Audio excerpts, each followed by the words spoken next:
राधा स्वामी दाता दयाल की दया, राधा स्वामी सहाय, राधा स्वामी। यह पुस्तक है अनमोल चरित्र और इसमें परम संत हजूर ताराचंद जी महाराज का जीवन वृतांत, उनकी स्वयं की जुबानी है और यह पुस्तक कंवर साहिब द्वारा समर्पित है। हर एक छोटी घटना से पहले उसके बारे में हेडलाइंस भी दे रखी हैं। अभी तक हमने इस पुस्तक के 125 पेज आप लोगों तक पहुंचा दिए हैं। आज हम पढ़ने जा रहे हैं पेज नंबर 126। माया के आगे तो साधु भी नाचते फिरते हैं। लोग भेष भिखारी बन जाते हैं। दो पैसे की खातिर सारा जीवन खराब कर लेते हैं। पैसा किसी के साथ में नहीं जाता है। मेरा एक गुरु भाई पैंतावास गांव में था। उसका नाम गांधी था। वह बड़ा अच्छा था। उसने एक दिन मुझसे कहा, मैं आपसे एक बात पूछ लूं। मैंने कहा, पूछो। उसने कहा, कहते हैं कि इस माया के आगे तो साधु भी नाचते फिरते हैं। मैंने कहा, यह तो मैंने भी सुना है। उसने कहा, मुझे यह बात जची नहीं है कि साधु माया के आगे नाचते फिरते हैं। तुम बताओ वो कैसे नाचते हैं। मैंने कहा, अब क्या बताऊं, किसी वक्त फिर बातें करेंगे। हम एक दिन दोनों कहीं जा रहे थे। उसने देखा कि एक बाबा जी हाथ में कमंडल लिए एक दुकान पर खड़ा था। उसने पाँव में घुंघरू बांध रखे थे और नाच रहा था। वह एड़ी मारता था, नाचता था और पैसे मांगता था। मैंने गांधी से कहा, देख, पैसों के लिए यह साधु नाच रहा है। इस माया के सामने इसे नाचता देख ले। राधा स्वामी। वही भैंसों की पूंछ यह मरोड़ता है और ऐसे ही हम मरोड़ते हैं।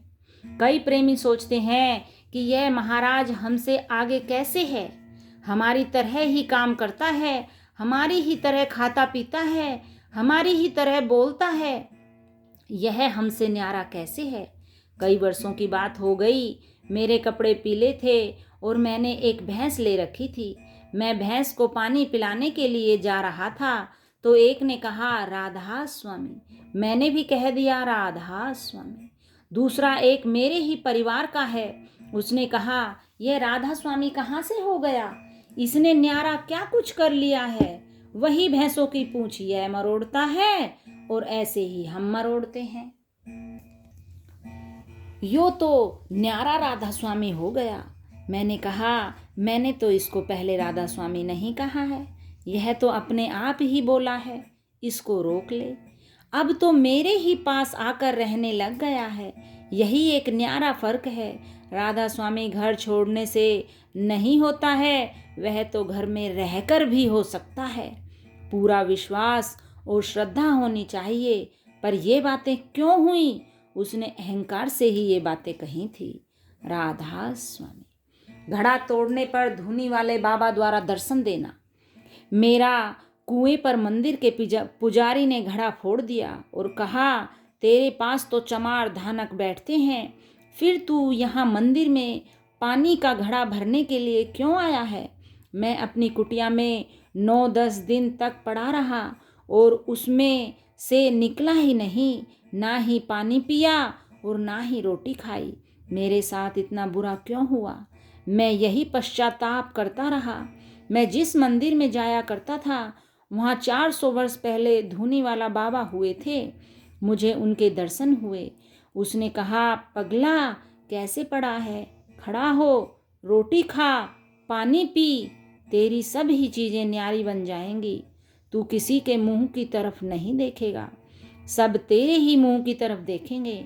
मैंने महात्मा से कहा, मेरा मंदिर के कुएं पर पुजारी ने घड़ा फोड़ दिया और पानी नहीं भरने दिया। उस साधु ने कहा, कोई बात नहीं, सब कुछ ठीक हो जाएगा। उसके बाद मैं तो कभी भी कुएं पर पानी भरने नहीं गया और सिर पर घड़ा ही नहीं रखा। मेरे कुनबे की कोई काकी थी, वह मेरे लिए पानी का घड़ा रख जाती थी। उसी बाबा ने यह भी बताया कि फलां जगह पर कुआं खोद ले, पर थोड़े दिनों बाद में ही कुआं तैयार हो गया। आश्रम के बाहर कुआं है। वहाँ खारी पानी था, पर जब कुआं खोदा तो वहीं मीठा पानी निकल आया। उसका पानी सभी पीते हैं, अब कुआं बन गया है। राधा स्वामी, मैं रोटी नहीं खाऊंगा, पहले काम करवा लो। यह नियम तो महाराज जी का है ही, शुरू से ही हम पहले भी पढ़ चुके हैं। उनकी जेवड़ी बांट कर ही मैंने रोटी खाई।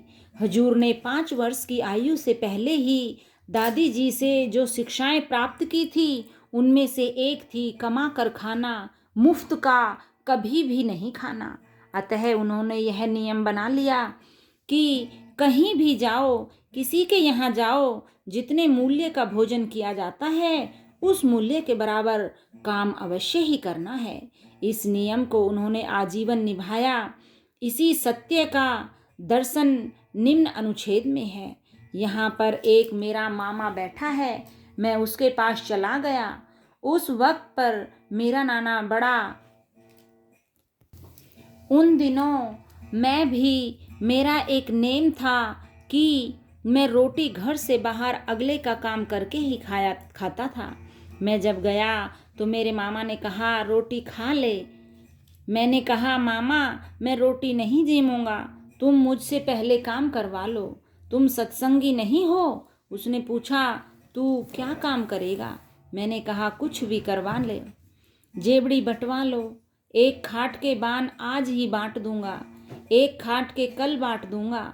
उसने कहा बांट दे। उनकी जेबड़ी बांट कर ही मैंने रोटी खाई। राधा स्वामी। जब हजूर ने 1.25 सेर आटे की लापसी और बाजरे की 17 रोटियां खाई। सदा दिवाली संत की 8 पहर आनंद के परिचायक हजूर महाराज जहां अथक परिश्रमी थे, वहीं उन दिनों खाने पीने के मामले में भी पूर्ण रूप से स्वतंत्र थे।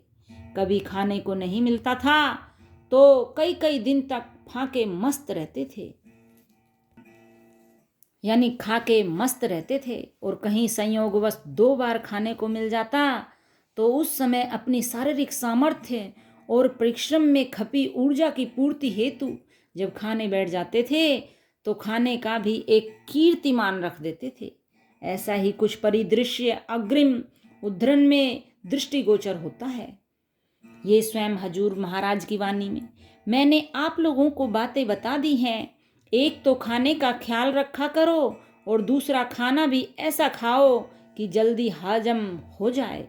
मैं ये बातें अभ्यासियों के लिए, ध्यान भजन करने वालों के लिए कहता हूँ। जो दिन भर कस्सी चलाता है उसको तो सब कुछ हजम हो जाता है, वह तो लक्कड़ पत्थर तक भी हजम कर जाता है। आपको एक बार बताया था कि मैंने एक समय 1.25 सेर आटे की लापसी खा ली थी। वह लापसी खाकर रतिराम के घर आया। माताजी ने कहा भाई रोटी खा ले। मैंने कहा माताजी मैं रोटी खाकर आया हूँ। माताजी ने फिर आग्रह किया कि आज तुम्हें भोजन करना ही पड़ेगा, सरती यहीं बैठी है। इसने भी कहा कि महाराज जी खा लो। फिर मैंने कहा तो लाओ भाई। उस समय मैंने बाजरे की 17 रोटियां खाई और साथ में लस्सी भी 5-7 सेर तो होगी ही, वह भी पी ली और चटनी भी साथ में खाई। अब यह है तो भाई की बहू, पर मैं इसको बेटी ही कहा करता हूँ। यह है भी बेटी ही, यह बहुत ही अच्छी है। मैंने कहा और बता, अब पीसना बाकी है तो और आटा पीस कर रोटियां बना लो, अब आगे कभी भी जिद नहीं करना। उस वक्त मैं 2.5 मन का भार भिवानी से लेकर दिनोद गया था। मैं 2.5 मन की बोरी को उठाकर एक तरफ रख दिया करता था। आज अगर मैं नहीं खाता हूँ तो मैं भार भी उठाकर नहीं ले जा सकता हूँ। सो कस्सी चलाने वालों को तो और मेहनत का काम करने वालों लोगों को सब कुछ ही हजम हो जाता है। मैं तो भोजन संबंधी ये बातें उन्हीं के लिए कहता हूँ जो कि अभ्यासी हैं, सुमरन भजन में लगे हुए हैं। ऐसा भोजन करने से उनका शरीर भी डांवाडोल नहीं होगा और उनका जीवन भी बनता चला जाएगा। इसी तरह ऐसे लोगों को न तो ज़्यादा सोना चाहिए और न ही कम सोना चाहिए। दरमियानी सोना चाहिए। न ज़्यादा काम करो और न थोड़ा काम करो। दरमियानी काम करो। न ज़्यादा खाओ और न कम खाओ। खाना भी दरमियानी ही खाना चाहिए। ऐसा करने से कभी भी थकावट नहीं आएगी। राधा स्वामी। आज इतना ही। Thanks for watching. Like, subscribe and share.